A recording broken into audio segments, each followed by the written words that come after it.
أعوذ بالله من الشيطان الرجيم بسم الله الرحمن الرحيم وزكريا إذ نادى ربه رب لا تذرني فردا وأنت خير الوارثين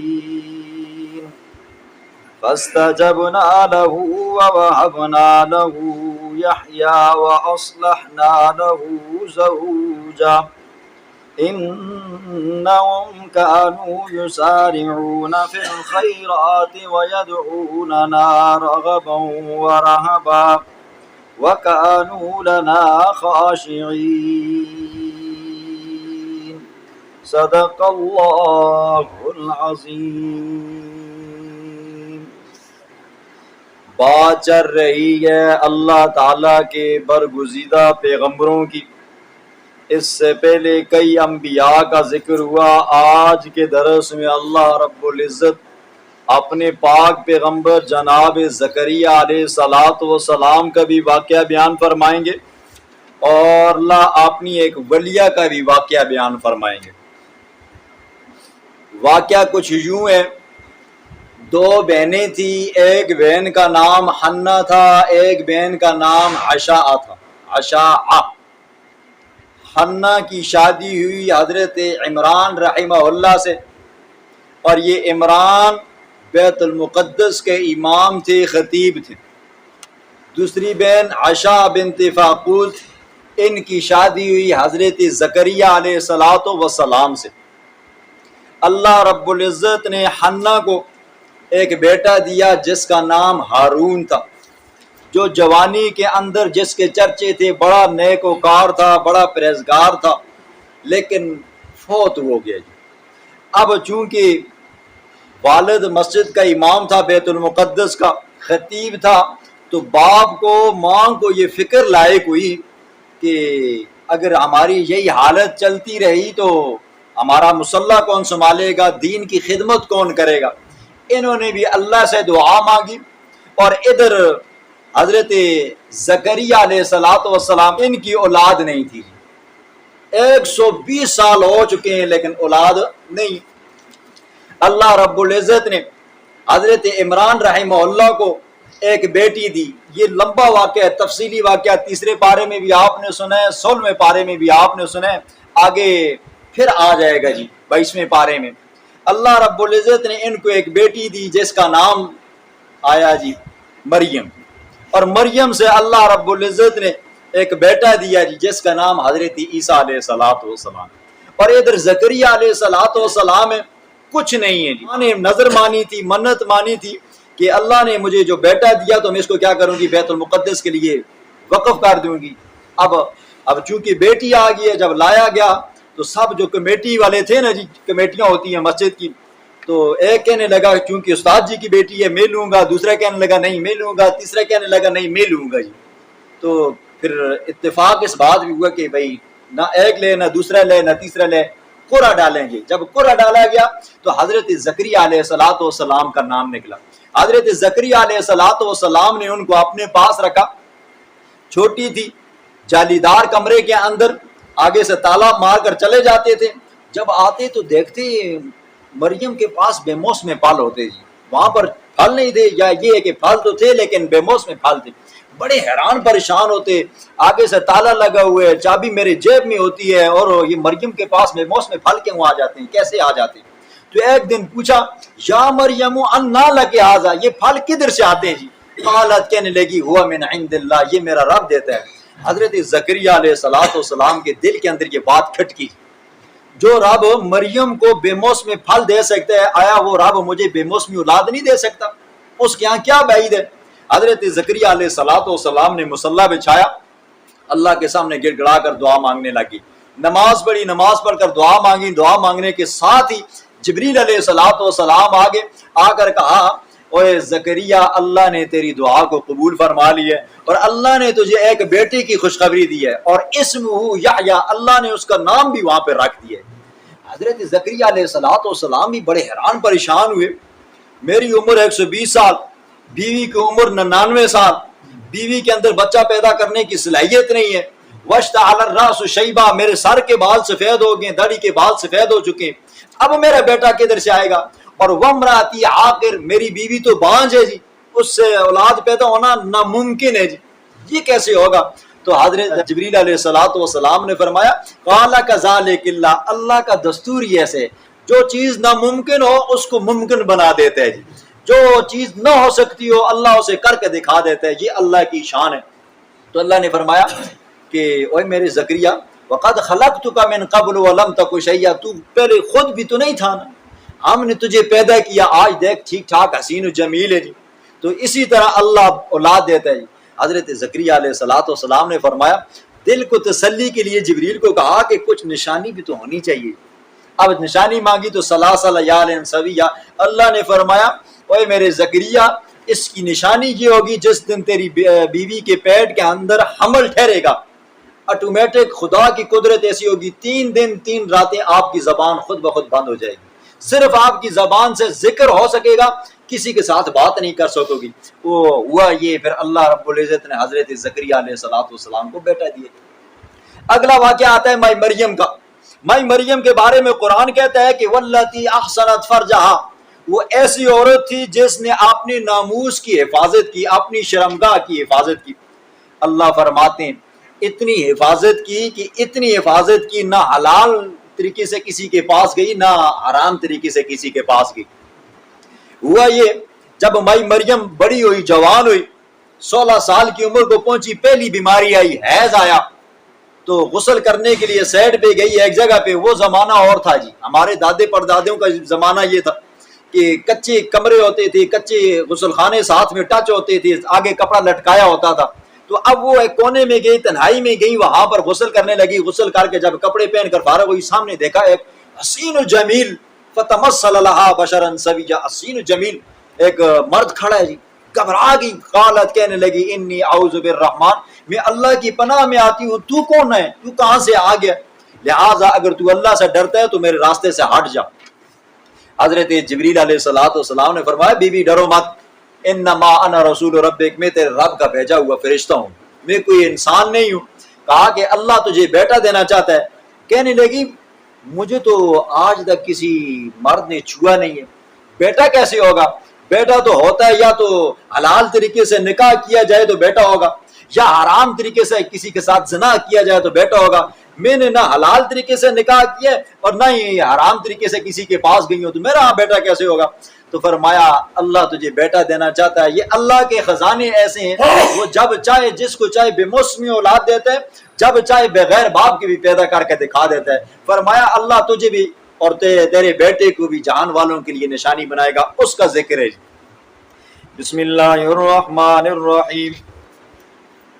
وزکریا، اور حضرت زکریا علیہ السلام اذ نادى ربه، جب پکارا اس نے اپنے رب کو۔ سبق ہمیں کیا ملتا ہے جی؟ جب اولاد اگر نہ ہو رہی ہو نا جی تو پھر کس سے مانگنی ہے؟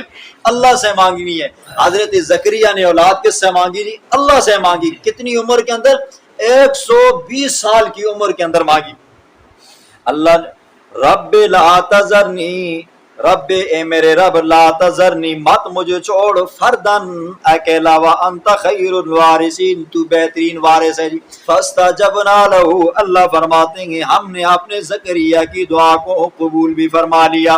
ووہبنا لہ، اور ہم نے ہبہ کیا اس کو یحییٰ، حضرت یحییٰ علیہ السلام، واصلحنا لہ زوجا، اور ہم نے قابل بنا دیا اس کے لیے اس کی بیوی کو جی۔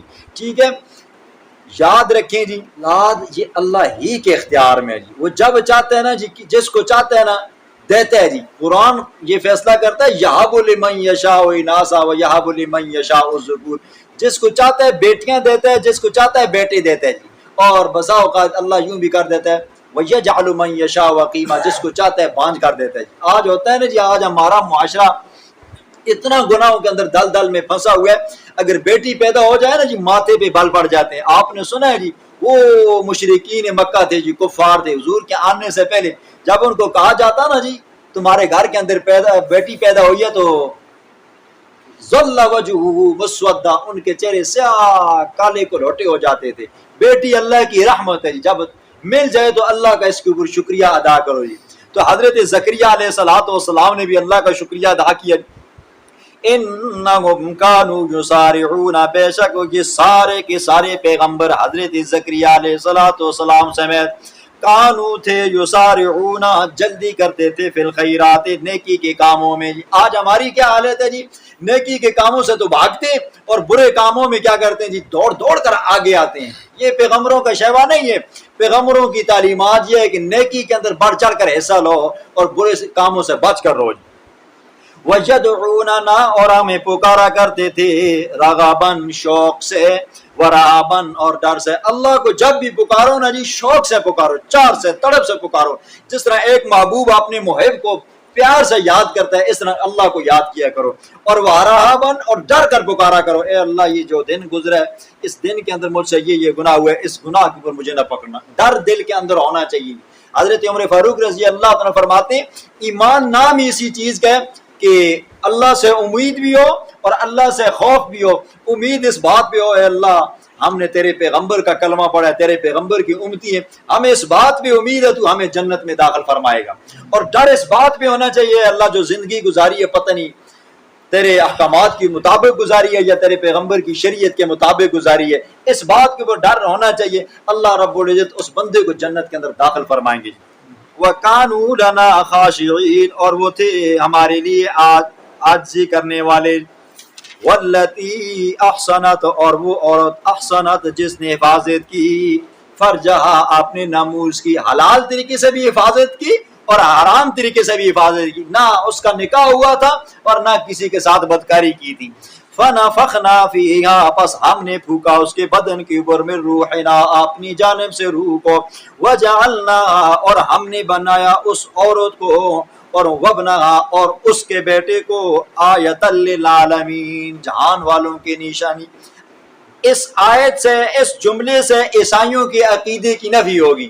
عیسائی کہتے ہیں نا جی عیسیٰ اللہ کا بیٹا ہے. قرآن یہ کہتا ہے وجعلناہا وابنہا، ہم نے مائی مریم کے بیٹے کو کیا کر دیا جی؟ جہان والوں کے لیے نشانی بنایا.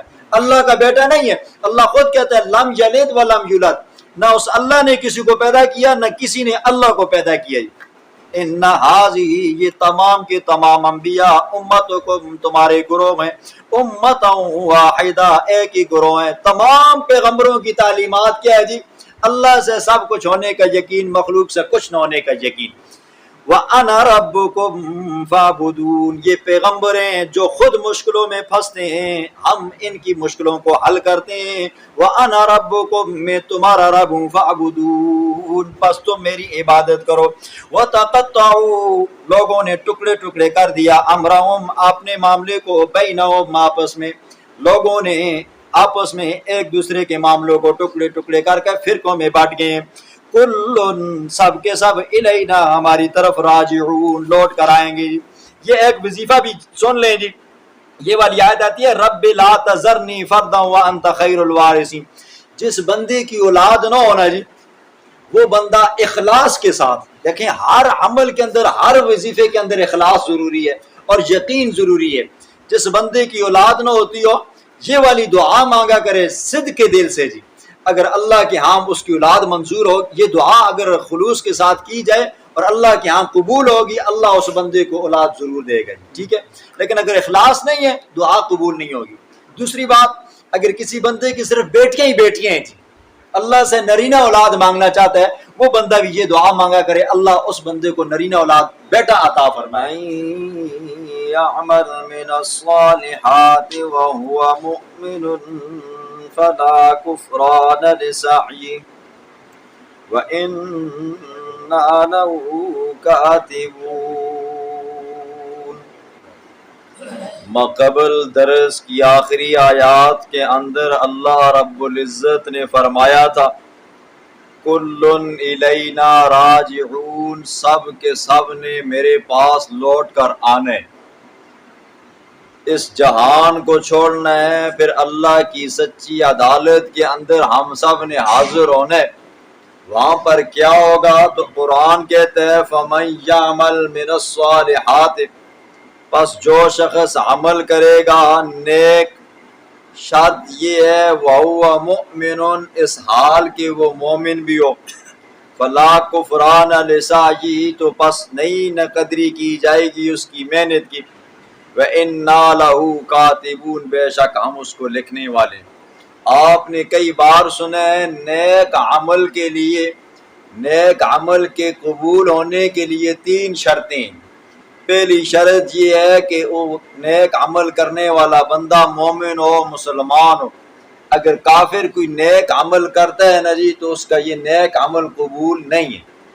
نمبر 2، وہ نیک عمل ایسا ہو جو حضور صلی اللہ علیہ وسلم کی اتباع میں، صحابہ کی اتباع میں کیا گیا ہو۔ اگر حضور کی اتباع میں، صحابہ کی اتباع میں وہ عمل نہیں کیا گیا، اگرچہ کتنا ہی وہ نیک عمل کیا ہونا، قبول نہیں۔ نمبر 3، وہ عمل اخلاص والا ہو، ریاکاری نہ ہو، دکھلاوا نہ ہو۔ اگر ریاکاری ہوگی، دکھلاوا ہوگا، وہ عمل قبول نہیں ہوگا۔ آپ دیکھتے ہو جی یہ کفار کے نیک اعمال ہوتے ہیں، ہم سے اچھی سڑکیں بناتے ہیں، ہم سے اچھے اسپتال بناتے ہیں، پل بناتے ہیں، اور یہ مسافر خانے بناتے ہیں وغیرہ وغیرہ، اچھی سے اچھی ان کی تنظیمیں، لیکن ان کا یہ نیک عمل راک کی طرح ہے جی، ہوا آئی اڑا کر لے کر چلی گئی، ان کا یہ نیک عمل قبول نہیں ہے جی۔ مومن کا نیک عمل قبول ہے۔ اللہ فرماتے ہیں وَهُوَ مُؤْمِنٌ، شرط یہ ہے کہ مومن بھی ہو، فَلَا كُفْرَانَ لِسَعْيِهِ، اس کی محنت رائگان ہی جائے گی۔ لیکن جی بندہ دنیا کے اندر محنت کرے گا، اچھی محنت کرے گا تو پھل بھی اچھا آئے گا، اگر محنت اچھی نہیں ہے تو پھل بھی اچھا نہیں ہوگا۔ آگے اللہ فرماتے ہیں وَإِنَّا لَهُ كَاتِبُونَ، بے شک ہم لکھنے والے ہیں۔ اللہ خود نہیں لکھتا، اللہ نے فرشتوں کی ڈپٹی لگائی ہے، وہ لکھتے ہیں۔ 2 رات کے فرشتے ہوتے ہیں، 2 دن کے فرشتے ہوتے ہیں جی، 2 ایک دائیں کندھے پہ ہوتا ہے، ایک بائیں کندھے پہ ہوتا ہے۔ عن الیمین وعن الشمال قعید ما یلفظ من قول الا لدیہ رقیب عتید۔ بندہ کوئی نیک عمل کرتا ہے، نیک بات، اچھی بات منہ سے نکالتا ہے تو وہ فرشتے اس کو فوراً لکھ دیتے ہیں، اور اگر بری بات کرتا ہے، غلط کام کرتا ہے یا کوئی گناہ والی بات کرتا ہے، کام کرتا ہے تو وہ جلدی نہیں لکھتے، تھوڑی سی ڈھیل دیتے ہیں، مہلت دیتے ہیں کہ ہو سکتا ہے کہ یہ بندہ کیا کرے گا، توبہ کرے گا، اور اگر توبہ کر لیتا ہے تو اس کی توبہ لکھی جاتی ہے، وہ گناہ مٹا دیا جاتا ہے، وہ گناہ بھی نیکی میں بن جاتا ہے۔ یہ فرشتے ہوتی ہیں جی، 2 فرشتے دن کے ہوتے ہیں، 2 رات کے ہوتے ہیں جی۔ ان کی ڈپٹیاں نماز کے وقت پہ بدلتی ہے جی۔ صبح کی نماز کے وقت جب محلے کی جو مسجد ہے جی، وہاں کے جتنے لوگ ہوتے ہیں جی اس مسجد کے ساتھ ٹچ ہوتے ہیں، جب امام صاحب کہتا ہے اللہ اکبر تو رات کے فرشتوں کی ڈپٹی تبدیل ہو جاتی ہے جی، پھر دن والے آ جاتے ہیں۔ پھر اسی طرح جب عصر کی نماز کے وقت امام صاحب کہتا ہے اللہ اکبر تو دن والے چلے جاتے ہیں اور رات والے فرشتے آ جاتے ہیں۔ یہ اللہ کی وہ مخلوق ہے جو لکھتی رہتی ہے جی۔ پھر قیامت والا جب دن ہوگا نا جی، اللہ فرمائیں گے اقرأ کتابک، پڑھ اپنی کتاب کو، نامہ اعمال کو، کفا بنفسک الیوم علیک حسیبا، آج کے دن تیرا نفس تجھ پر خود محاسبہ کرے گا جی۔ تو نے دنیا میں کتنے گلچھرے اڑائے ہیں جی، کیا کیا کام کیے ہیں، خود بندہ ملامت ہو جائے گا جی۔ اب یہ دیکھیں اللہ کیوں کہے گا جی، بعض ایسے بھی ہوں گے نا جی جو دن قیامت کے انکار کریں گے، واللہ ما کننا بہ مشرکین، اے اللہ ہم دنیا میں شرک نہیں کرتے تھے جی، وہاں پر انکاری بھی ہوں گے۔ اللہ پھر فرمائیں گے کہ اب کیا کر جی اس کو پڑھ، پھر اللہ فرمائیں گے اقد ظلمک کتبی، کیا میرے لکھنے والوں نے کہیں تجھ پر ظلم تو نہیں کیا، دیکھ کہیں تو نے وہ نیک عمل کیا ہو، میرے بندوں میرے فرشتوں نے نہ لکھو، یا یہ ہے کہ تو نے گناہ نہ کیا اور میرے فرشتوں نے لکھا ہو، تو بندے کے سامنے نامہ اعمال ہوگا نہیں۔ دنیا میں بعض بندے ایسے بھی ہیں جو ان پڑھ ہیں جی، جٹا ٹیٹ کے سیم ہیں، جن کو پڑھنا نہیں آتا، الف کو کلی کہتے ہیں، دن قیامت کے وہ بھی کیا کریں گے جی، آپ نے نامہ اعمال کو پڑھیں گے جی، ٹھیک ہے جی۔ فرمایا وحرام علی قریۃ، اور لازم ہو چکا ہے علی قریۃ، اوپر اس بستی کے کہ اہلکنا، جس کو ہم نے ہلاک کیا، کہ انہم لا یرجعون، بے شک وہ نہیں لوٹیں گے جی۔ یاد رکھیں قدرت کا قانون ہے جی، جو بندہ ایک مرتبہ مر جاتا ہے نا جی پھر وہ دوبارہ زندہ نہیں ہوتا جی۔ لیکن بعض ایسے بھی واقعات پیش آئے جی جو لوگ مرے ہوئے دوبارہ زندہ ہوئے، یہ کیا ہے جی، معجزے، خرق عادتیں۔ قانون یہ ہے ایک مرتبہ جو بندہ اس دنیا سے چلا گیا پھر اس نے واپس نہیں آنا جی، پھر وہ قیامت والے دن اس کو دوبارہ اٹھایا جائے گا۔ لیکن جو چیز معجزے کے اندر آتی ہے یا خرق عادت میں آتی ہے پھر وہ اس کا معاملہ تھوڑا ہٹ کر ہوتا ہے۔ آپ نے سنا ہے جی حضرت موسیٰ علیہ السلام کے زمانے کے اندر ایک بندے کو ناحق قتل کیا گیا، لوگوں کے درمیان میں جھگڑا ہوا، ایک کہنے لگے کہ بھئی فلاں بستی والوں نے قتل کیا، وہ کہنے لگے ہم نے قتل نہیں کیا، اللہ کا حکم ہوا ہے گائے لو، گائے لینے کے بعد اس کو ذبح کر کے اس کا گوشت اس مردے کے ساتھ لگاؤ تو یہ زندہ ہو کر بتا دے گا۔ وہی کیا جی، گائے کو ذبح کیا، ذبح کرنے کے بعد اس کا گوشت اٹھایا، مردے کے جسم کے ساتھ لگایا، مردہ بول گیا کہ بھئی مجھے فلاں نے قتل کیا۔ اسی طرح حضرت موسیٰ علیہ السلام 70 آدمیوں کو لے کر کوہ طور پر گئے، وہاں پر جب وہ اللہ نے ان سے کلام کیا کہ یہ موسیٰ میرا پیغمبر ہے اور اس کو جو کتاب دی ہے یہ میری کتاب ہے، تورات ہے، لہٰذا اس کو مانو، تو ظالم کہنے لگے ہمیں کیا پتہ ہے جی یہ کوئی انسان باتیں کر رہا ہو یا یہ کہ کوئی جن چھپ کر باتیں کر رہا ہو، ہم تو اس وقت تک آپ کی بات نہیں مانیں گے حتی نر اللہ جہرۃ، جہاں تک کہ جب ہم اللہ کو خود اپنی آنکھوں کے سامنے انہیں دیکھ لیں۔ اللہ کی بے ادبی کی، گستاخی کی، اللہ نے ایک کڑک بھیجی، 70 کے 70 آدمی مار گئے جی۔ موسیٰ علیہ السلام نے دعا کی، اللہ پہلے سے یہ لوگ میرے پیچھے پڑے ہوئے تھے تو اب کہیں گے 70 آدمی لے کر گیا اور ان کو مار کر آ گیا، اللہ نے دوبارہ زندہ کیا۔ اسی طرح دوسرے پارے میں حضرت حزقیل علیہ السلام کا بھی واقعہ ہے جی۔ حضرت حزقیل علیہ السلام نے اپنی قوم کے لوگوں کو کہا جاؤ فلاں قوم کے ساتھ آپ نے کیا کرنا ہے جی، جہاد کرنا ہے۔ کہنے لگے جی ہم وہاں پر نہیں جائیں گے، جہاد نہیں کریں گے۔ لوگ بستی چھوڑ کر بھاگ گئے جی، ہزاروں کے حساب سے تھے، وہ جنگلوں بیابانوں کے اندر جا کر انہوں نے ڈیرے لگائے۔ اللہ رب العزت نے کہا سب مر جاؤ، سب کے سب مار گئے۔ 8 دن کے بعد اللہ نے دوبارہ زندہ کیا جی۔ جب زندہ کیا تو اللہ نے فرمایا جہاد کے اندر تم بھاگتے ہو جی، جہاد سے تم بھاگتے ہو کہ کہیں ہمیں موت نہ آ جائے، وہ اللہ تمہیں جہاد کے اندر بھی موت دے سکتا ہے، جہاد کے باہر بھی اللہ تمہیں موت دے سکتا ہے، جس کی موت جہاں پر لکھی ہے وہ ہو کر رہے گی۔ حضرت خالد بن ولید رضی اللہ تعالیٰ عنہ، ان کا لقب ہے سیف من سیوف اللہ، اللہ کی تلوار جی۔ پوری زندگی میدان جنگ کے اندر گزری ہے جی۔ کہتے ہیں کہ ان کا جسم کا کوئی حصہ، کوئی عضو ایسا نہیں تھا جہاں پر کافروں کی ضرب نہ لگی ہو جی، کہیں پہ تلوار، کہیں پہ نیزہ، کہیں پہ برچی، کہیں پہ کیا، کہیں پہ کیا جی، لیکن جسم کا کوئی حصہ باقی نہیں تھا جہاں پر ضرب کا نشان نہ ہو جی۔ جب ان کی موت کا وقت آیا ہے جی، بستر کے اوپر پڑے ہوئے تھے تو صحابہ کرام ملنے کے لیے آئے تو رو رہے تھے جی۔ صحابہ کرام نے کہا کہ کیوں موت سے ڈر گئے ہو؟ کہا نہیں یار، موت سے کون ڈرتا ہے، مجھے افسوس اس بات کا کہ پوری زندگی میدان جنگ کے اندر گزاری لیکن آج موت کدھر آ رہی ہے جی، بستر کے اوپر آ رہی ہے۔ اللہ رب العزت جسے چاہے نا جی کہ اس بندے کو بچا کر رکھنا ہے نا جی، اسے کوئی ذات مار نہیں سکتی۔ اب دیکھیں جی، میدان جنگ کے اندر، جہاد کے اندر شہادت نصیب نہ ہوئی، لیکن یہ کہ وہ اللہ کی تلوار بستر کے اوپر کیا کر رہی ہے جی، یہ تمنا، موت سے بندہ کوئی بھاگ نہیں سکتا۔ اور قرآن یہ بھی کہتا ہے اینما تکونوا یدرککم الموت ولو کنتم فی بروج مشیدہ، تم اگرچہ مضبوط سے مضبوط قلعوں کے اندر بھی بند رہو نا جی، اگر موت کا وقت آ گیا تمہیں وہاں سے بھی اللہ کیا کر دے گا جی، نکال کر مار دے گا جی۔ لیکن اگر موت کا وقت مقرر نہیں ہے تو اللہ اپنے ابراہیم کو آگ کے اندر بچاتا ہے، حضرت اسماعیل کو چھری کے نیچے سے نکالتا ہے جی، وہ اللہ بچاتا ہے۔ انہم لا یرجعون، بے شک وہ لوگ نہیں لوٹائے جائیں گے جی۔